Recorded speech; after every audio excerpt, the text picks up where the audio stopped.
Should you video the police during a traffic stop? That's next.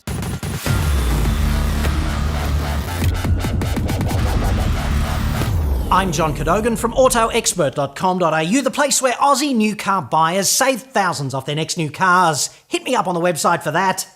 This question about filming the cops, it's all over the web. So let's drill right down into it. I think you should always film them whenever you are pulled over.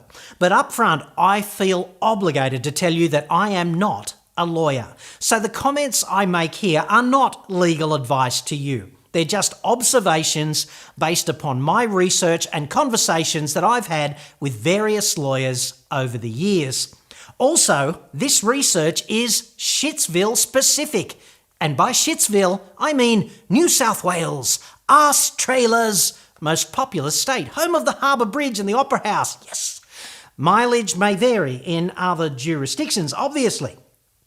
First up, why would you even want to film the cops? Well, I'd suggest it's because they're lying arseholes, at least potentially. And the Highway Patrol here in Shitsville is the closest thing that we have to an outbreak of full-blown Gestapo. They routinely overstep their authority and they just hope that you will roll with it like a good boy. In a traffic stop, the cops have a lot of power, or at least a lot of discretion to use it, so a good place to start is don't be a dick. Be respectful, be quietly spoken and polite, but pass the attitude test, whatever else you do. Note that I did not just say, bend over and hum Moon River while they violate you. You don't have to do that. So let's look at what the cops themselves say about being filmed on the job.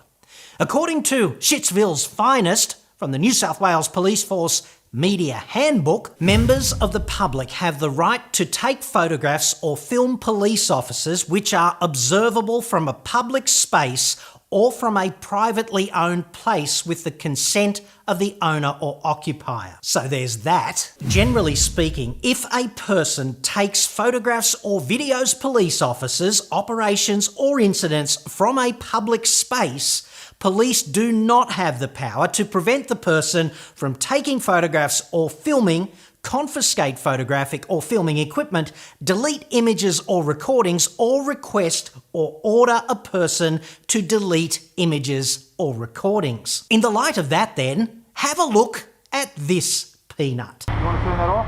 Oh, no, sorry.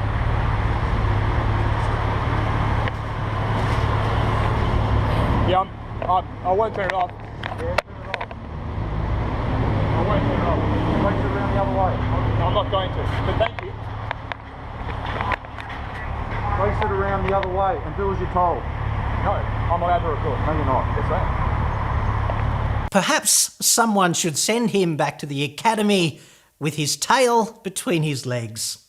In fact, if police officers try to confiscate equipment or interfere with members of the public to delete images or recordings, the officers may be liable for prosecution for assault or trespass to the person concerned. This is, of course, how TV news and current affairs procures so much of the police operational footage that you see on the small screen each night.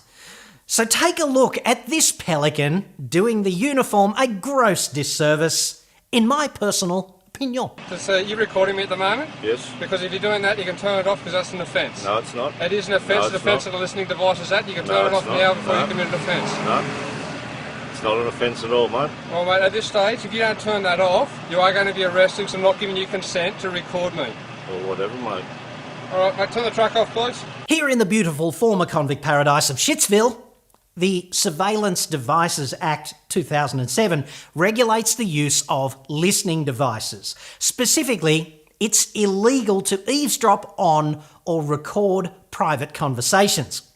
I distinctly remember when I was a host on talk radio, this woman rings in on the open line during the regular technology segment because she wanted the best smartphone on the market to covertly record conversational admissions she hoped to elicit from her ex-husband.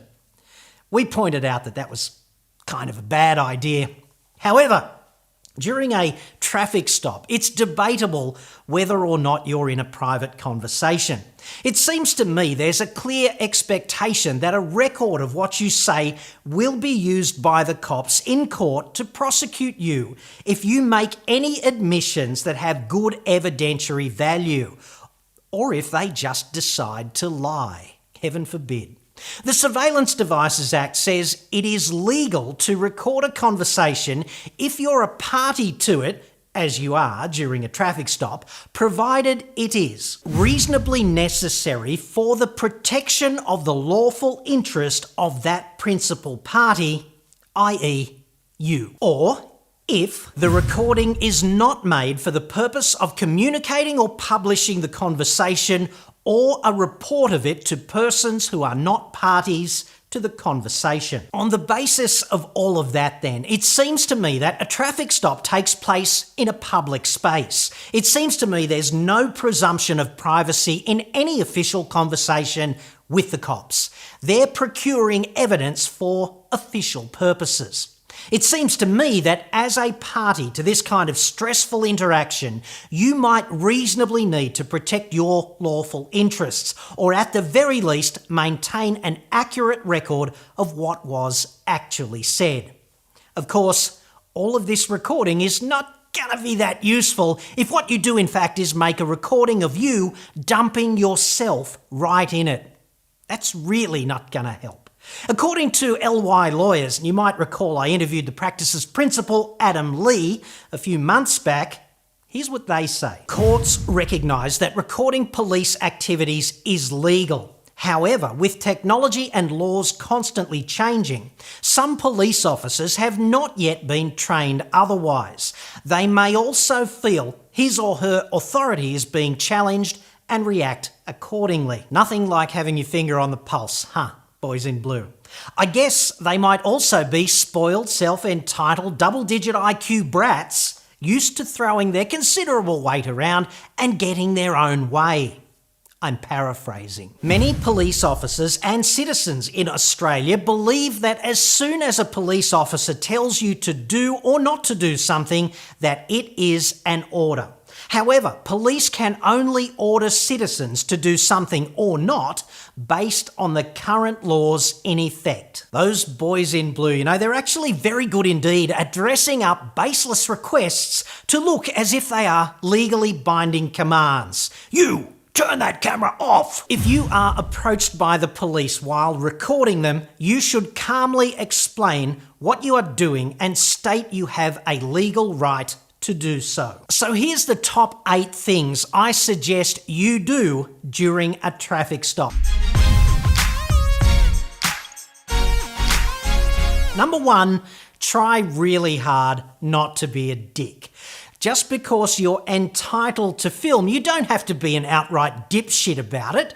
Don't be a smart ass. Don't ask the cops when they drop the height, weight and or fitness requirements to join the force. Don't do that. It's really not going to help.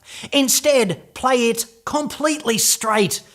Call him officer and don't swear. P's and Q's all round. Number 2, be respectful, but do not make any admissions. Police are very good at extracting admissions, which will definitely be used against you, so don't make any. Do you know how fast you were going? Do you know why I've pulled you over? Because I was speeding? Bow. Case closed. Go to jail. Do not collect $200. Your worship, he told me he thought I had stopped him because he was speeding. This could be the only evidence against you, so don't do that. Number 3, the best way not to make admissions is not to answer questions. Do you know why I've stopped you? Officer, I respectfully decline to answer your questions during this interview. Repeat. You have a right to silence. There's nothing shady about it whatsoever. Normal rules of social discourse do not apply during a roadside stop. You are not in a position to exonerate yourself here, so all you can do is damage your case by talking. Are you trying to be a smart ass?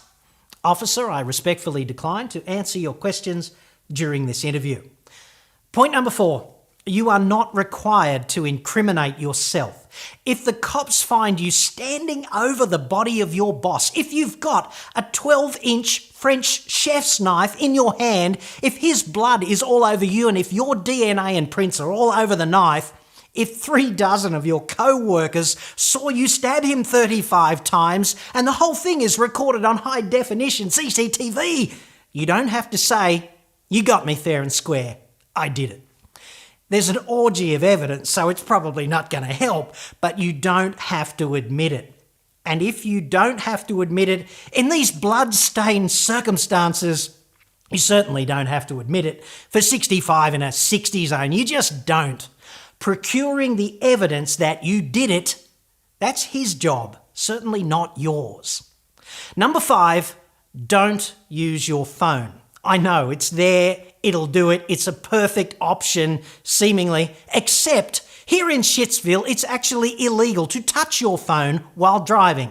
And technically, you might still be driving while stopped at the roadside, and that might be a traffic offence.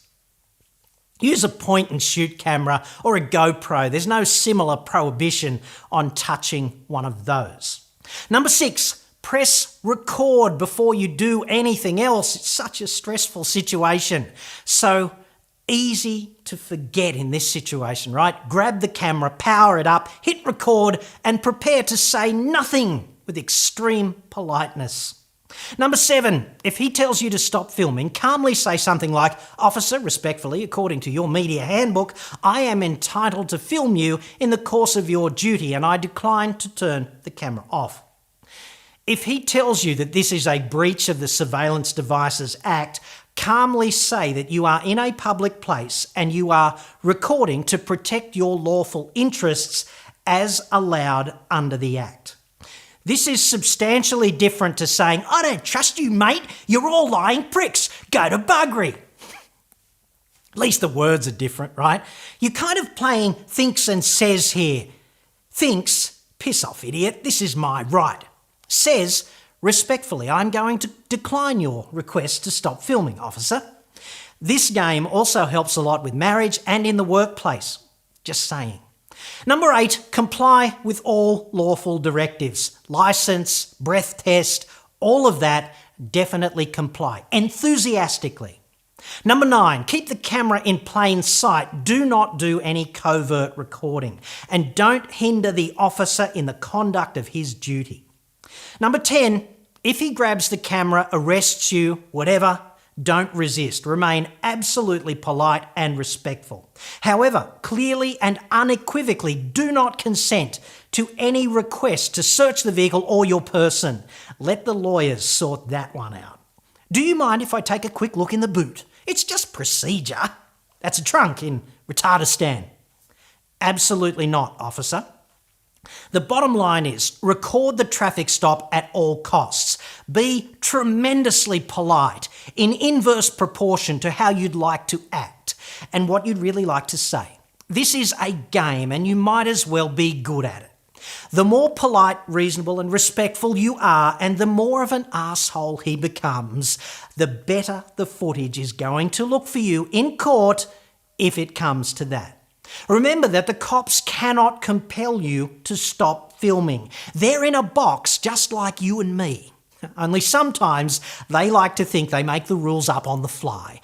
And their main weapon here is the ignorance and fear of the poor schlep they've stopped, followed closely by intimidation. I'm John Cadogan. Before I let you go, a smoking hot blonde gets pulled over by a smoking hot blonde police officer. And I know this sounds like the screenplay to one of your favourite movies, but it's not. But it could be, with a minor rewrite and a macro lens. Anyway, Officer Blonde Hottie says, "Licence, please," and she gets a blank stare in return. "What's a driver's licence look like?" says Smoking Hot Blonde Hottie driver. Sergeant Blonde Hottie explains, "It's kind of small and it's got your picture on it." Frantic search of the Bergen handbag ensues. Makeup compact, check. She flips it open. She has a look, hands it over. Officer Blonde Hottie takes a look, says, "You're free to go, ma'am," And if I'd known you were a police officer just like me, we could have avoided all this fuss. I hope this helps. It certainly helped me. Thanks for watching.